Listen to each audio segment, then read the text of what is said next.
reading passages, vocabulary, headings, and subheadings. These are what we're going to talk about tonight. Let's go.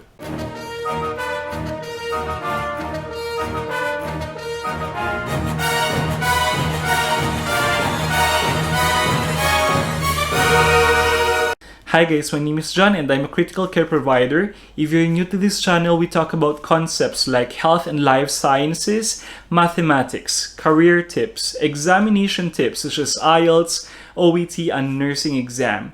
So for tonight, we have our IELTS series with reading as focus, particularly reading passages, familiarizing the parts of your reading passages. We have some vocabulary tips and we're gonna explore heading and subheading and how they would help you achieve the score of Band 9 in this test subset. So what are you waiting for? Let's go!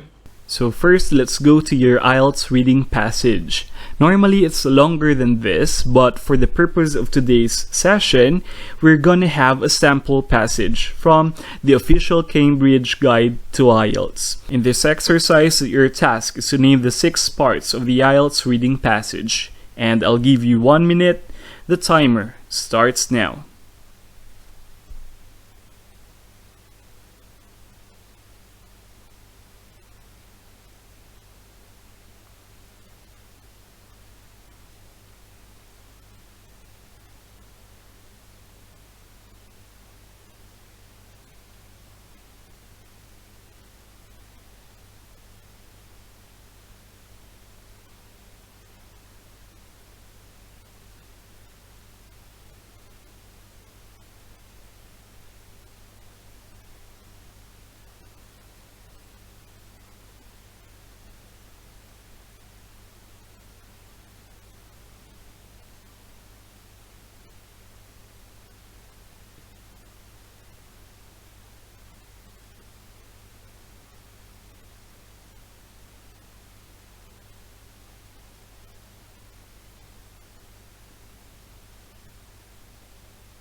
Okay, time's up. Let's check your answers. Let's go to number 1.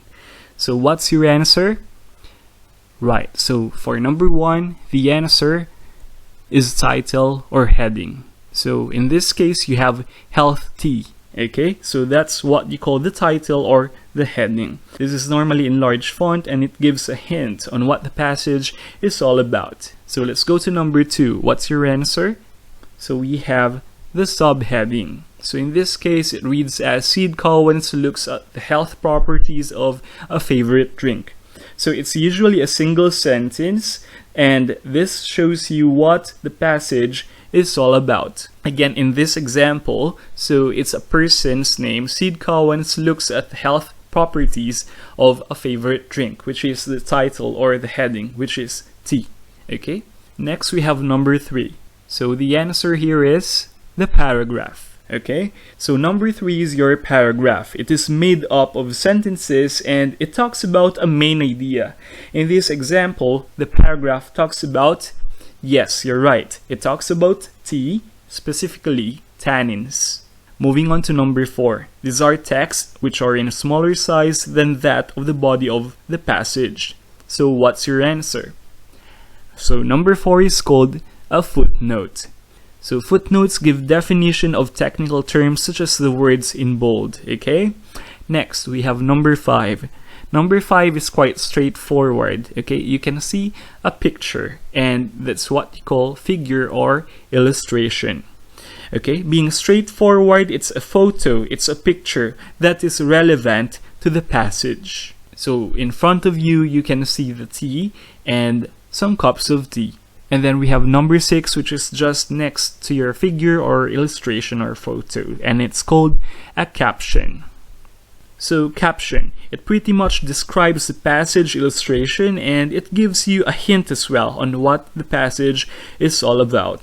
So these are the 6 main parts of your reading passage. You have your title or heading, subheading, paragraph, footnote, figure or illustration, and caption. Just note that footnote, figures, and captions may not always be present in your reading passage in your IELTS exam. Moving on, let's practice your vocabulary skills. So here are some tips on how you can crack on vocabulary questions.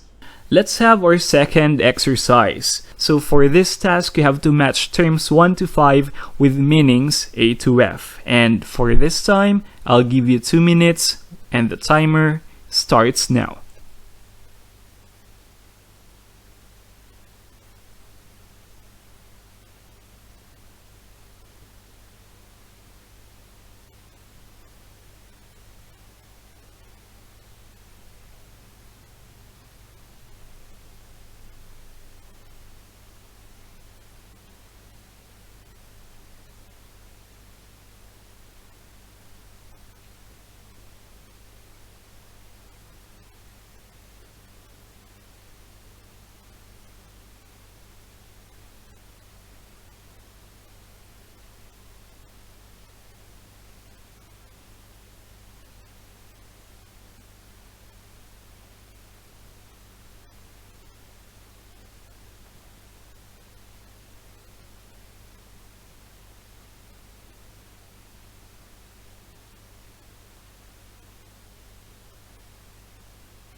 Alright, time's up and let's check your answers. So we have the following words. We have tannin, astringent, alkaline, oak gall, and soluble. And then we have 6 choices from A to F, and that means not all 6 will be matched with our vocabulary words.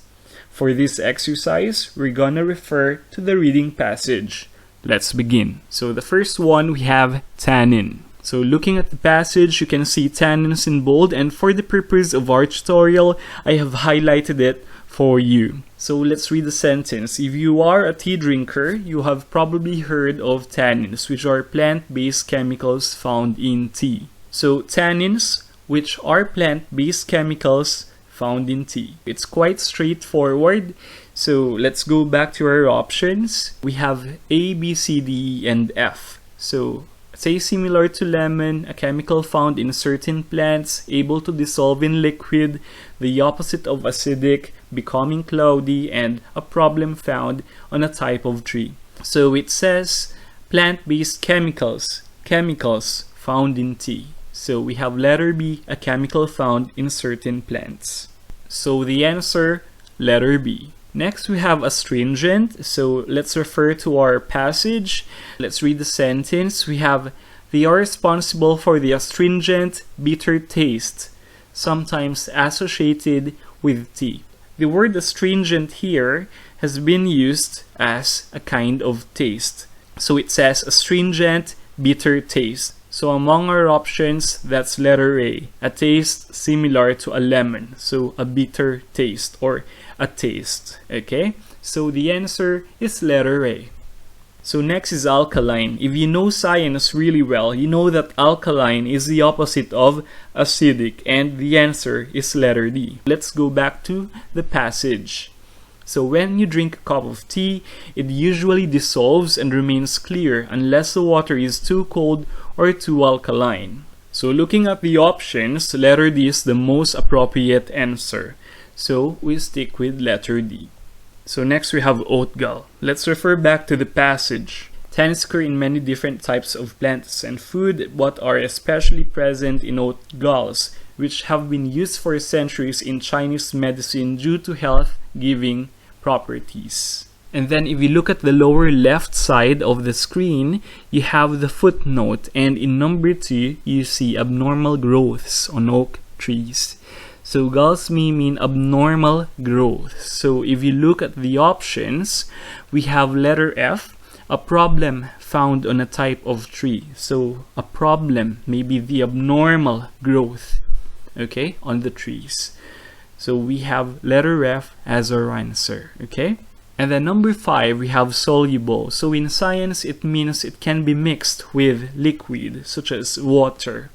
So we have letter C actually, but going back to our passage, tannins are often present in drinks and medicine before they are soluble in water. But how much they dissolve depends on factors like temperature and the chemical makeup of the liquid. So again, it belongs in one line. You can see the word dissolve there. It agrees with our definition of soluble. So again, it's within the passage. It serves as your context clue. Okay? So the answer is letter C. Soluble means able to dissolve in liquid.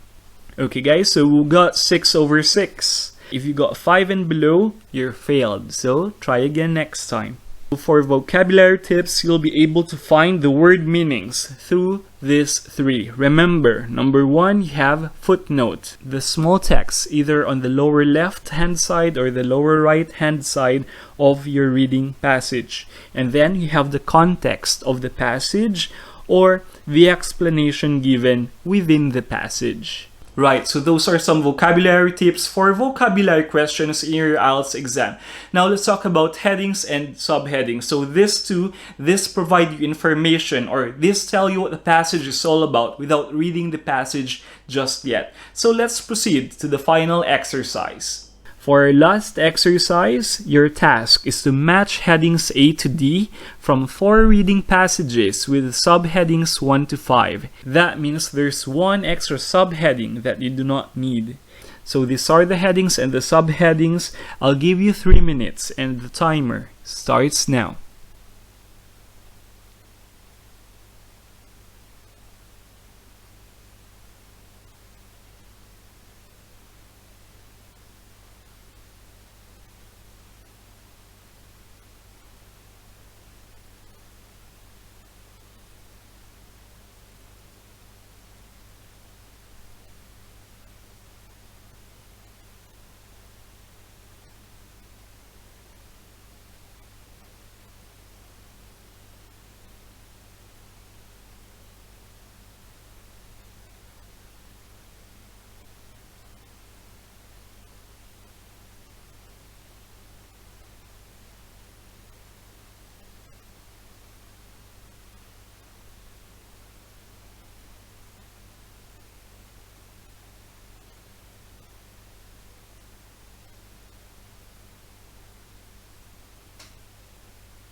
Okay guys, time's up and let's check your answers. So letter A, Alpha Glacial Lakes. So first, get used to finding keywords, okay? This will really help you, not only in IELTS reading, but also if you're taking OET, it can also help you. For this example, we have glacial, okay? And then let's check what the subheadings are all about, okay?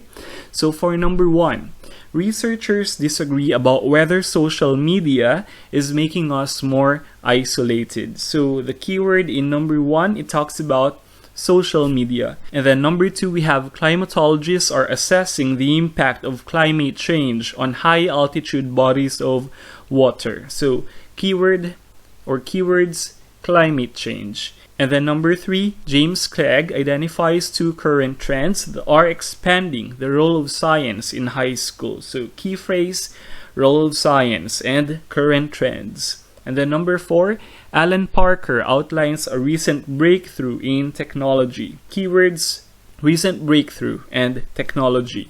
And then in number 5, in the 19th century, a schoolgirl and a former traveling salesman helped turn the humble soap bar into an $18 billion industry. Okay, $18 billion. The keywords, you have humble soap bar and your $18 billion industry. Okay, so going back to letter A, alpha glacial lakes. So among the 5 subheadings, A is closest to number 2. Okay, alpha glacial lakes are related to climate change and its effects on high bodies of water. Note that the word glacial comes from the word glacier. Okay, glacial is the adjective form of the word glacier, the noun glacier. So what's a glacier? So a glacier is a huge mass of ice, which makes glacier or glacial the most related word among the choices, making number 2 the best answer. Next, we have letter B, clean dream. The keywords again, we have clean and dream. We have options number 4, Alan Parker outlines a recent breakthrough in technology. Okay, because you may associate the word dream with breakthrough. And then we also have option number 5, because we have the keyword clean and you can see there the phrase humble soap bar.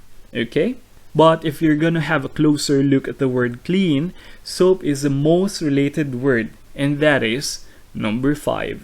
Okay, because we use soap in cleaning things and we use it in cleaning our bodies as well. Next, we have letter C, virtual connections. So highlight the word virtual and connections. So when you say virtual, it relates to computers, laptops, smartphones, and internet. And our possible choices, we have number 1 and number 4. Number 1 because of your keyword social media. And then number 4 because of the phrase recent breakthrough and the word technology. Before we reveal the answer, mind we also see the word connections in our heading. And we take it as a keyword. And when we say connections, we can associate it to relationships. And when you talk about virtual relationships, we may talk about Facebook, Instagram, TikTok, or even YouTube. And these are all examples of social media. That's why the best answer for this item is number 1. Okay? Researchers disagree about whether social media is making us more isolated. And then lastly, we have D, creating young scientists. So let's highlight the keywords. We have young scientists. So among 1 to 5, our possible answers are numbers 3 and number 4. Number 3 because the phrases role of science and high schools. And then number 4, we have recent breakthrough and technology, which is also related to science. But because we're talking about science and then young people or young scientists, we may associate the word high schools to the key phrase young scientists. So if we ask for the most appropriate answer, it's gonna be number 3. So there you go guys, in a nutshell, we've talked about the parts of the passage in IELTS reading, some vocabulary tips, and your heading and subheading as well.